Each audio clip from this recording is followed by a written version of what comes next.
Surprise, surprise, Taylor Swift and Matty Healy have broken up after a whirlwind 2-month romance, and I think it's safe to say we all saw it coming. From racially charged digs at Ice Spice, you know who that is? Just this chubby Chinese lady. to performing anti-Semitic salutes on stage, oh, it's satire. Do you even know what the song is about? It doesn't matter. To admitting to watching X-rated videos of black women being physically abused and degraded. I think it literally was like was on the TV. It's just somebody just getting like brutalized, and it's just like It looks as though Matty Healy's problematic past was quick to catch up on him. What drew Matty and Taylor together in the first place? And were they true lovers, or was this nothing more than a showmance? And why are some Hollywood insider sources saying that their breakup is a lie and that they're going to rekindle once they both finish touring? There is a lot to unpack here, but don't worry, we'll catch you up.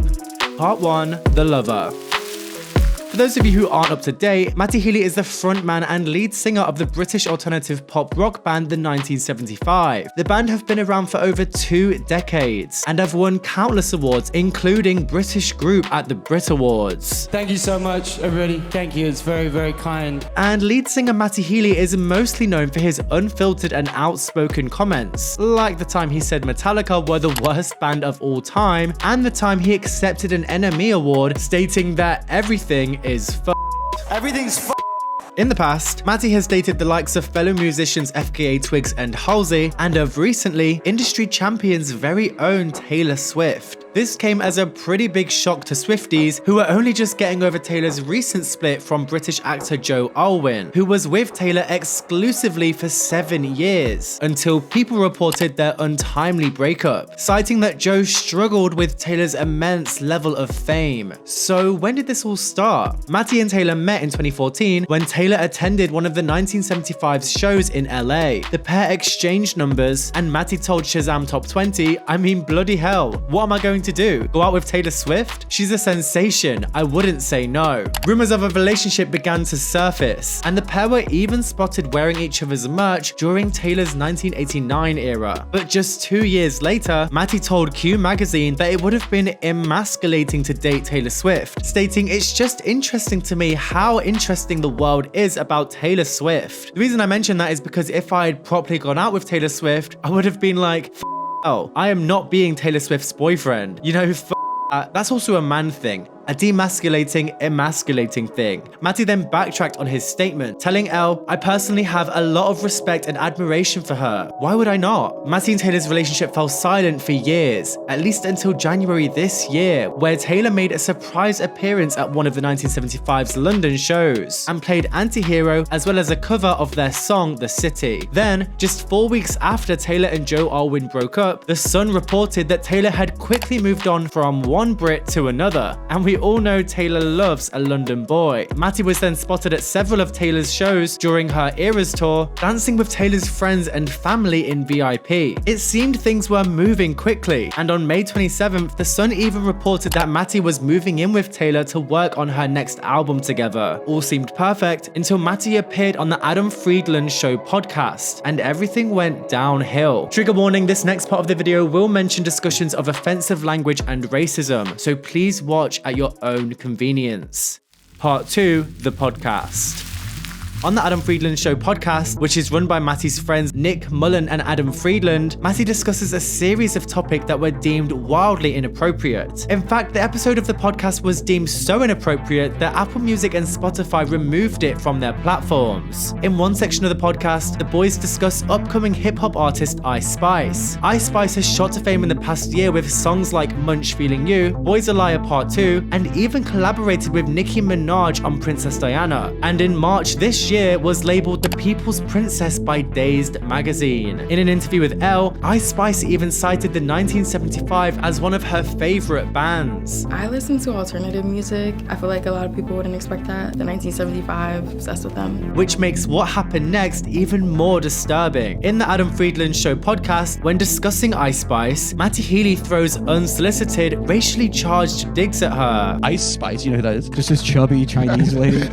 And just 8 weeks weeks later, Taylor Swift announced a surprise collaboration with Ice Spice on her song Karma, citing that she's a massive fan of hers. This caused uproar with fans, with many claiming that collaborating with Ice Spice was damage control after what Matty Healy said about her. One user tweeted, "It's crazy that she's collaborating with Ice Spice while dating Matty Healy, who openly insulted, body shamed, and mocked Ice Spice's ethnicity." However, others are claiming there's no way Taylor could have organized a collaboration with Ice Spice to counteract the Matty Healy comments in such a short amount of time, tweeting, "If you genuinely believe Taylor Swift worked with Ice Spice because of the Matty Healy thing, I just need you to desperately get a grip. It takes longer than a few days to put a song together." Although Matty Healy sure enough added fuel to the fire when he addressed the controversy, issuing a not so sincere apology to Ice Spice on stage at one of his concerts. "It's not because I'm annoyed that me joking got misconstrued, it's because I don't want Ice Spice to think that I'm a love you, Ice Spice. I'm so sorry." Matty later reaffirmed his statement, telling The New Yorker that his controversial words don't actually matter. Matty says, "But it doesn't actually matter. Nobody is sitting at night slumped at their computer and their boyfriend comes over and goes, 'What's wrong, darling?' And they go, 'It's just this thing with Matty Healy.' That doesn't happen." But this is just the beginning. On the same podcast, Matty mocked Japanese accents and casually admitted to watching X-rated videos of black women being physically abused and degraded. I think it literally was like was on the TV. It's just somebody just getting like brutalized, and it's just like In a podcast called Red Scare, hosts Dasha Nekrasova and Anna Kachian made cruel comments about Taylor's body, her sexual assault case, and even Taylor's mother, Andrea Swift, who they referred to as Miss Piggy. Matty Healy was later seen wearing Red Scare podcast merch just a few weeks later. Amongst this, fans started resurfacing problematic posts and videos of Matty, like the time he performed an offensive salute on stage and the time he posted a list of Jews to his Instagram story. One user tweeted, "In the same month that he did the salute, Matty also posted a list of Jews on his Instagram account Truman Black. This made many Jewish people uncomfortable, as it was reminiscent of when made lists of Jews." Another post resurfaced where Matty had shared an offensive anti-Muslim joke to his Instagram story. At the same time, several threads listing Matty Healy's problematic behavior started going viral on Twitter. This sent chaos through the Swiftie fandom, who actually got #SpeakUpNow trending worldwide, demanding Taylor to address her new lover's controversial actions. But Taylor was nowhere to be seen. Part 3. The breakup. Not only did Matty Healy suddenly find himself under a microscope with fans, but with the entire world too. What started out as a simple romance between two superstars turned into something sinister, and Matty Healy was paying the price.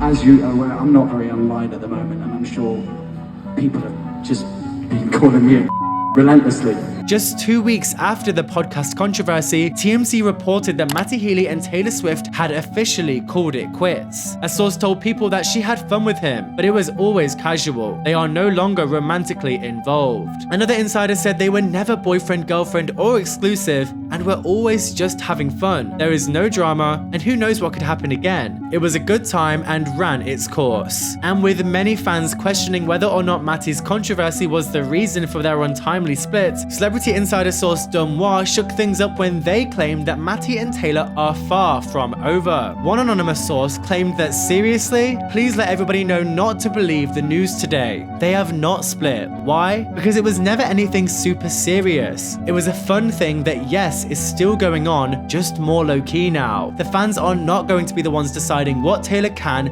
can't do, or who she can, can't spend time with. You will not see them together for a few days, weeks, because they are both touring right now. But that does not mean anything. They're still both very happy and having fun." Another source claimed that Matty told the fans at his concert a day before the breakup that he and Taylor were, quote, happy. So the news of the breakup feels like a complete lie. TMZ also reported that a friend of Matty Healy's band claims Taylor Swift knew of Matty's controversy with Ice Spice before their rumored relationship. but simply blocked it out. You see, if there's one thing Taylor Swift cares about, it's the public's perception of her, and Taylor has done a pretty good job at controlling it. During her career, she's managed to expertly twist the narrative that the media and general public were creating of her, whether it was through exceeding expectations, taking control of her own drama, or reclaiming the narrative that was used to shame her for so long. And this brings me to the ending of our video. In Taylor's 2019 song Daylight, the lyrics state, "I want to be defined by the things that I love." Is Matty Healy the type of person Taylor wants to define her? We'd love to know what you guys think in the comments below.